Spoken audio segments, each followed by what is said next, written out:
Welcome back to the deep dive. Today we are putting the life hacks away. We're not doing top 10 ways to manage your time or anything like that. Instead, we're digging into something deeper. It's a really fascinating area. Yeah, it sits right at the intersection of Gestalt psychology, some existential philosophy, and even attention theory. Right. And the mission today is, I think, simple, but maybe a little uncomfortable. We want to figure out why the simple act of sitting still can feel like a crime. It's a great question because we usually treat rest as a scheduling problem, right? Like it's a calendar issue. Exactly. Just block it out. But the sources we're looking at, they argue it's not that at all. It's actually a structural problem in how we perceive reality itself. Okay, I want to start with a really specific scenario because I think it grounds all this theory in something, visceral. Go for it. It's 8 p.m., the laptop is closed, kids are asleep, the house is finally quiet, you have nothing on the schedule. The golden hour. It should be. It should be the best part of the day. Yeah. But for me, and I think for a lot of people, it's not. No. That's usually when the anxiety kicks in. Right. It's this low-grade hum, not panic, but just this itch, this feeling that silence is somehow wrong. And the hand reaches for the phone. Instinctively. Not because I even want to see anything, but just because that void of unoccupied time feels so heavy. I start thinking, oh, I should be learning a language, or I should be meal prepping. That impulse is exactly what we need to unpack. Why has our brain learned to code stillness as a threat? So where do we start? Well, the lens we need to use here, according to these sources, is Gestalt psychology.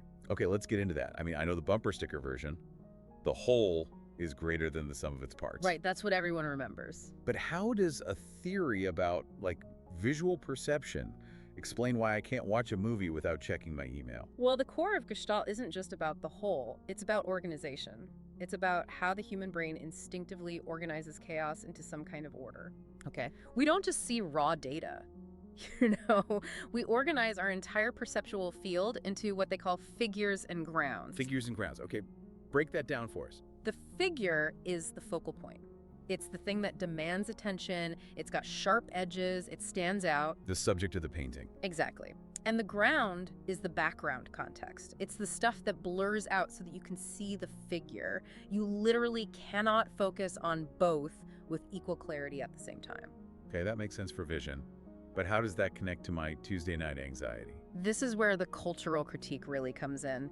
The argument is that our modern culture has basically turned productivity into the permanent high contrast figure. It's the only thing that's lit up. It's the only thing. And so rest, or just being, has been pushed into the ground. It's become the wallpaper you don't even notice anymore. So when I try to just relax, I'm trying to inhabit the background. You're trying to inhabit the wallpaper.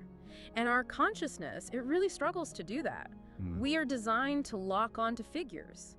If rest is coded as background noise blurry, indistinct, your brain just slides right off it. It starts hunting. It starts hunting for a figure, which explains the phone. Because the phone is a machine that generates infinite figures. Infinite figures. I mean, think about scrolling. You ignore all the neutral posts, right? That's just background. Yeah, you just fly past them. Your brain only stops, it only locks on when it hits a spike. Something that triggers envy or outrage or FOMO. So the brain is constantly scanning for a threat or some kind of signal spike. Yes.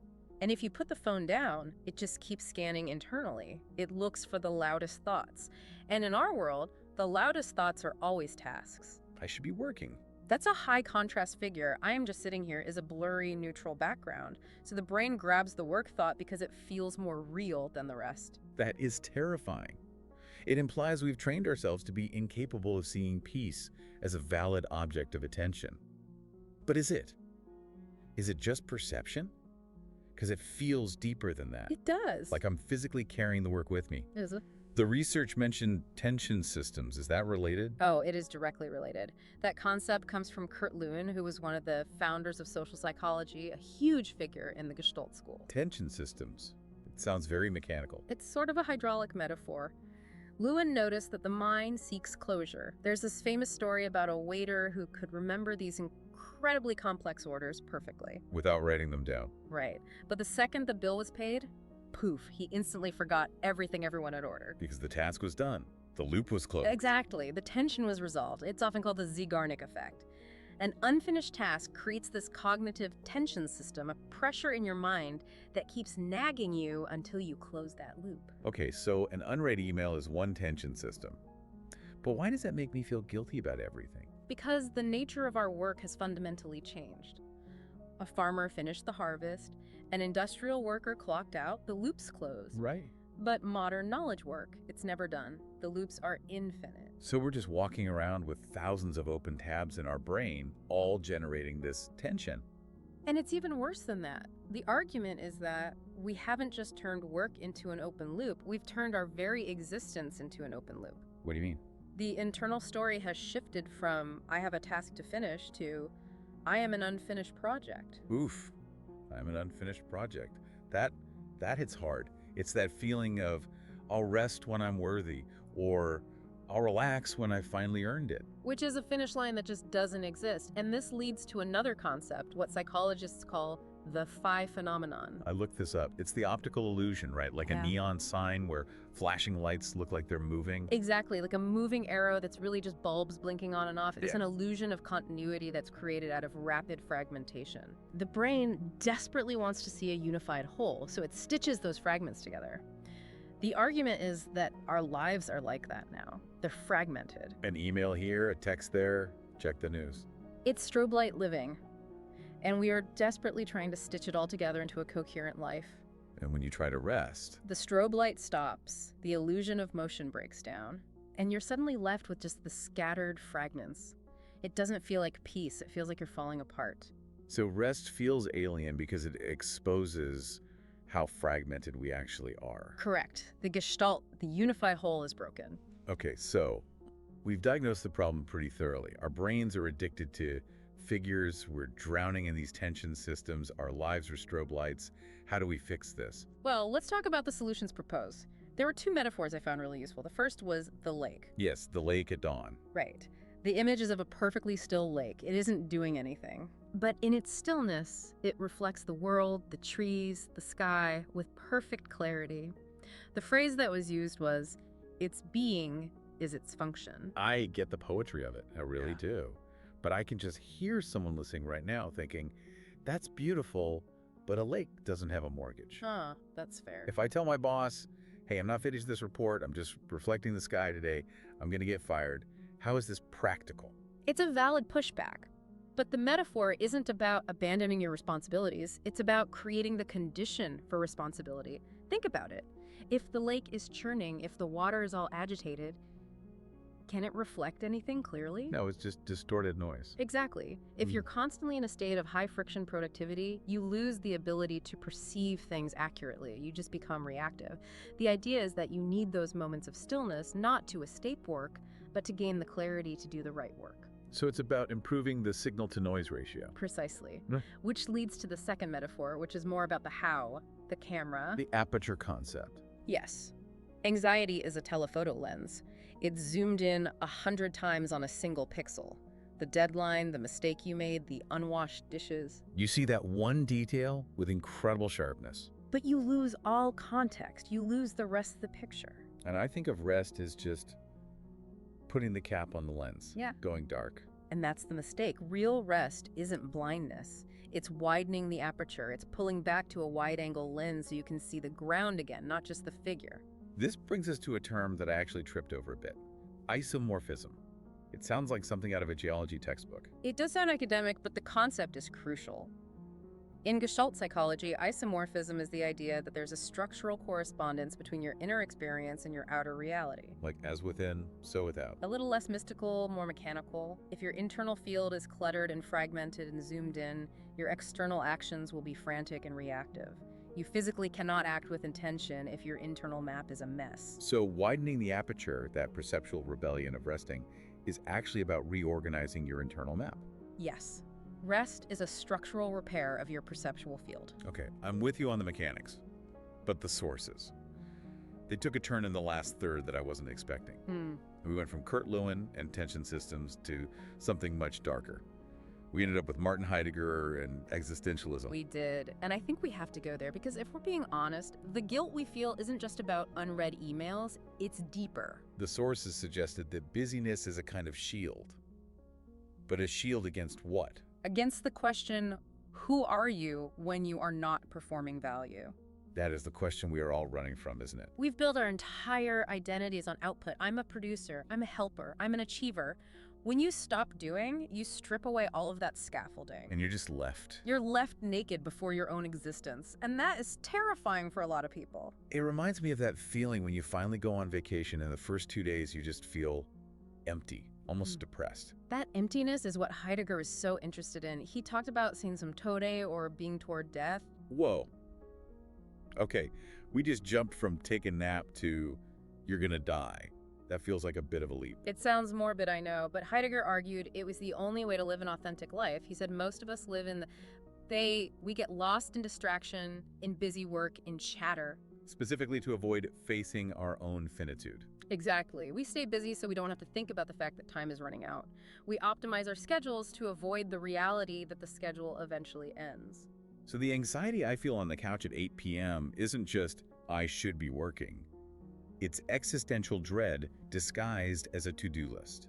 The to-do list is so much safer than the dread. It is much easier to worry about laundry than to worry about the meaning of your one and only life. That's heavy. But this was called the Great Inversion. What does that mean here? We usually think, I need to rest so I can recharge to work more.